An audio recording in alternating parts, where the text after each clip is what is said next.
Hey guys, welcome back to Total Tactics FPL. It's Fran here, and I'm back with my double game week 33 free hit template. Now, I'm actually not decided on a free hit. I've been swapping between 33 and 37 in my mind, and I can't really get towards a decision. I think I'm just going to run it down towards the deadline with this free hit draft in mind and actually think about making the move depending on how I envision game weeks 33 and 34 to go. We know that there is a potential of maybe the fixtures being swapped around because of the cup results recently, but that's pretty much how I'll leave it. In terms of the free hit draft, I've tried to create a balance between players that I think will actually do extremely well based on underlying statistics and analytics through expected points this week, but also a balance will be kind of written here with a little bit of the eye test involved, and also just a little bit of recency bias towards form, in my opinion, and also how I think specific fixtures will go within this double game week setting. As far as the defenders, this is what we're going to start out with this week. I think that it's a very simple defense in terms of the template being two Newcastle defenders on a free hit. I think the reason why you go for these two Newcastle defenders is because of the sort of price point that they're offered in, and getting defenders at the sort of 4.4 to 4.7 price is fantastic because it allows for you to go extremely deep into the midfielders and forwards, who hopefully will actually rack up more points than we usually expect. One thing, of course, that we've seen this season is that over a single game week, we do expect the elite fullbacks and the elite defenders overall from top teams to actually produce much more consistently than compared to some of the mid-table teams, which, for example, Newcastle is. The one thing I will say, though, for the specific week is that Liverpool do have a matchup with United where they're coming off the back of multiple cup fixtures and a tough game versus City that they just played, and there is still a strong suspicion in my mind that I think there will be some rotation between City and Liverpool when we're looking at some of the defensive pieces. When we're talking about Trent, for example, I do think he is worth potentially missing out this week. I think you have options like Shar and Target and Gabriel, who will deputize well and potentially get one clean sheet, which will hopefully balance out whatever Trent can actually provide when he's playing in Anfield versus United. As far as Schmeichel, I think he's the most sensible keeper in this draft. The reason why is because Dubravka is going to be the main sort of competitor in this free hit template, and I think the reason why I've gone for Schmeichel is because he is the only nailed Leicester defender, and even though much has been said about how poor Leicester's defense has been, I would say that there has been a slight improvement defensively with how they have been in the second half of the season, and the underlying statistics do bear that out as well. Leicester did start the season remarkably poor. They were very, very weak in the creativity front, but also just in terms of how easy it was for other teams to penetrate their clean sheet. And now I think we've moved to a stage where this Leicester team is actually quite comfortable in keeping leads and also dictating the games quite well. So I do think Schmeichel as well, and his penalty save percentage has been extremely high. I think he's definitely just worth a gamble as a keeper this week, even though he is going to be a great long-term keeper, but we're just talking specifically about the free hit here. As far as target, I would say that Newcastle haven't performed extremely well in open play, but the one positive of having someone like Matt Target is I think he is in a team with two fixtures where I do see opportunities for Newcastle to get a clean sheet. I thought they were very comfortable in getting their clean sheet versus Wolves as an example, and Shar is going to be that sort of prime option. I'm not exactly sure why, but Shar is underrated a little bit in terms of expected points, but I feel like as a defender who actually takes a lot of set pieces, and especially with Ryan Fraser being out, he will be that sort of quintessential Newcastle defender transfer this week. For a lot of people who will not be free hitting, I feel like he is the most sensible defender transfer to make, and definitely you want to have him covered on a free hit. As far as Gabriel, he is the complete X factor of the sort of defensive lineup. The reason why I've gone for Gabriel here, even though I've been so down on the Arsenal defense and the Arsenal team overall lately because of the loss of Tierney and Partey, is because of his ability to actually provide an aerial threat. And I think if you look across the league and you look at the expected goals of most players, and also when you look at just simply how many goals he scored this season and also last, Gabriel is one of the top sort of scorers when it comes to headers in the league, and I do think this Arsenal team can definitely get these chances, especially versus Southampton. I wouldn't probably have the same sort of comfort level versus Chelsea, but that sort of one game where Gabriel could score and get a clean sheet potentially versus Southampton is worth the sort of risk for me. And not to mention that I think the Chelsea and Arsenal games in recent memory, even with Tuchel sort of coming in to this Chelsea side, has still been very relatively high scoring. And I would liken it to sort of the North London derby as well, where we often see both teams scoring. And I think defenders can always contribute in these situations, especially when Gabriel is actually one of Arsenal's key set piece threats. If we move on to the midfield, you'll actually see that I've actually gone for for midfielders. And the main reason why I've actually not gone for the default 3-5-2 template is simply because I've had a little bit of a think about how I want to actually balance out my free hit in terms of covering the games and covering the players that I want. And simply, it came down to when I actually looked at all the teams that I wanted in terms of the double game weeks when it comes to Leicester, Southampton, United, and Arsenal, is that I only really want to have two United players. And I think when you look at the huge drop off and the decline in Man United's creativity in recent weeks, you will see actually that it's only really worthwhile going for players like Bruno and Ronaldo at this point in time. I think that because they're one of the worst teams at the moment in terms of creating goals, there's just no value there when there is going to be a second game in Liverpool at Anfield. And that's going to be a huge drop off, in my opinion, with the expected points that I don't think is really being rated. Yes, Norwich have been a team that have been blown apart by teams like Liverpool, teams like Chelsea, or teams like City, but I really think that there's a huge drop off when it comes to attacking quality consistently with United. A good game for example, where United did extremely well in terms of goal scoring would probably be the Spurs game. But when it actually comes down to the individual chances, you'll see that most of them were really coming from the heroics of Ronaldo, and that's one of their best games in recent memory. And when it actually comes to team goals and actually producing, I really think that United have dropped off a cliff. I think the backroom clearly is very disgruntled. There is a little bit of backroom politics with also the new manager coming in, but potentially Ten Hag being an option.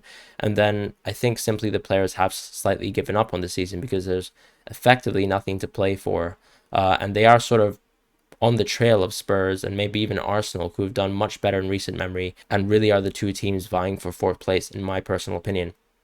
As far as Leicester, I think they are really struggling with the sort of fixture congestion that they're having because they are still a constant in Europe. And the main concern that I have is Barnes is someone who has dropped off in form. As a Barnes owner, I really have no faith in Barnes whatsoever. I think he might get a lot of minutes in the Premier League because it's clear that it's not a priority, and he has been rested enough to actually probably warrant getting a start versus Newcastle. But overall, the quality has been very poor from Barnes. Maddison is someone who, even in glimpses, you'll actually probably want to have over Barnes. And that's definitely the case on the free hit. I think when it comes to Brendan Rodgers as well, Maddison is someone who has to be managed at times because he is a little bit more injury prone, and he does have these injuries that will kind of stop him for 3 to 4 games a season. And I think he's sort of come over that phase, and he is running on a really hot patch of form. So I think it does make a lot of sense to think about captaining either Maddison or Bruno. But when it really comes down to covering Leicester, I think that you can cover Leicester and their attack completely through Maddison. I really think that there's no other option that compares, and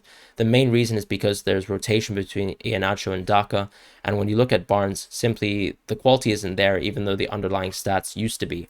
As far as Saka, I think it's another situation where I do actually think that it's very possible that, let's say, a Martinelli or an Odegaard could overperform Saka in the double game week, and perhaps they could have a points explosion or scoring explosion both versus Southampton, or even versus Chelsea, where, as I mentioned, the games are usually very high octane, and we do see a lot of goals. Because of the atmosphere of the derby, and also just how open the games seem to be when they get that tense. The Liverpool City game is always a great example when you look at two teams that boast fantastic defensive statistics, but always seem to be just a little bit more open because the stakes are higher and both teams are willing to go for it. I will say that this is quite similar to most games when you see teams like or see games between Arsenal, Spurs, and Chelsea in particular, and that's kind of why I really like having Saka. But the fear I have with Martinelli and Odegaard is Odegaard will be moving deeper into the midfield simply because of the injury situation, and I think that therefore he's not really warranting up a spot, even though he was the goal scorer versus Brighton. With Martinelli, I think there is still going to be chances of rotation. It's clear that Saka is the player who has the full faith of Arteta, and I think he clearly is the most fit player out of the front three when it comes to Smith Rowe, Martinelli, and Saka that are usually considered. And therefore, I think Saka has to stay. When Nicolas Pepe, for example, will come in as a substitute, we've actually seen no longer the Saka to Pepe sub, but actually players like Martinelli and Smith Rowe being replaced.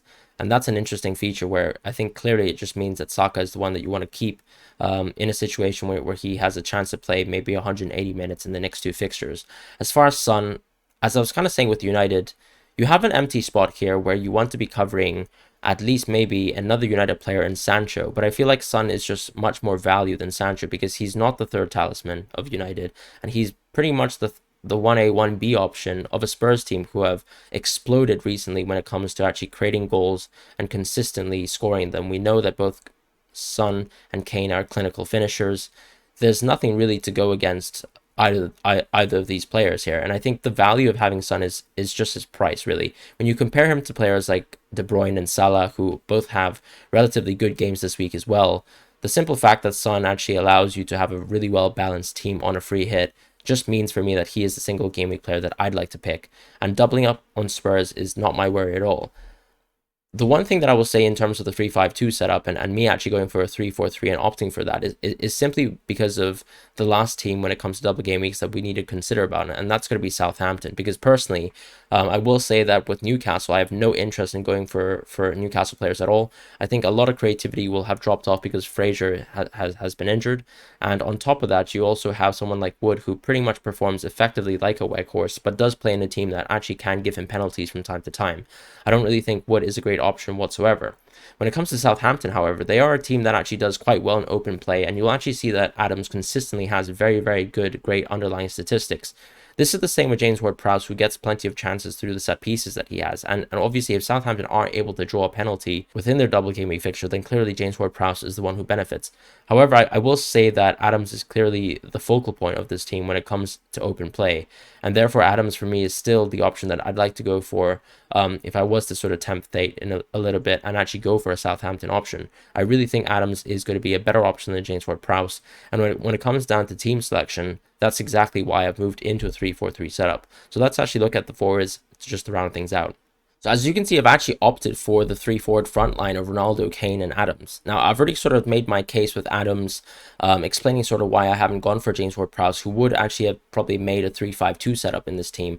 I just feel like I do trust in Southampton's ability to score an open play, even though they have been rather tepid lately when it comes to goal scoring. And for me, I'm a little bit of a person who believes in sort of history repeating itself, and Southampton have always been a team, after getting battered by some ridiculous amount each season, to come back and actually do exceedingly well in the next fixtures. And I think this is a great opportunity here to maybe bank into Adams, who still has been performing extremely well in terms of underlying stats. The Leeds game was a great example where he was very, very much involved. And with Ronaldo and Kane, I think they're pretty much non-arguables in this week. I think when you talk about Kane, you are once again comparing him similarly to Son with players like De Bruyne and Salah as a single game week player. But I think that the points explosion that has sort of happened to all the Spurs players has really shown how the change in form with having Conte come in and actually solidifying a style of play, incorporating the fullbacks, and actually producing much better integrated movements between the front three of Kulusevski, Kane, and Son Heung-min has actually produced. And in recent weeks, they've been absolutely blowing teams out of the water. I would really struggle to go against Kane here. He's at a better price than Salah. You probably don't want to captain Salah this week. And I think with Rangnick, I will say that I haven't really seen them get completely blown apart. I think the way Ole Gunnar Solskjaer set up United in that Liverpool game was very non-characteristic. And in recent years, I think they've been trying their best pretty much to park the full bus versus City and Liverpool. And that was the one game where I would say they operated almost in a 4-2-4 structure and completely lost their ability to sort of defend the wings. Here, I think Rangnick will still set up within his sort of usual formation, but he will instill at least blocks for the wings as much as possible, even though I expect Liverpool will win. I just think that it's going to be a much less lower scoring game, even though it is actually going to happen at Anfield. And when it comes down to it, I actually probably would rather go for Kane as a single game week option.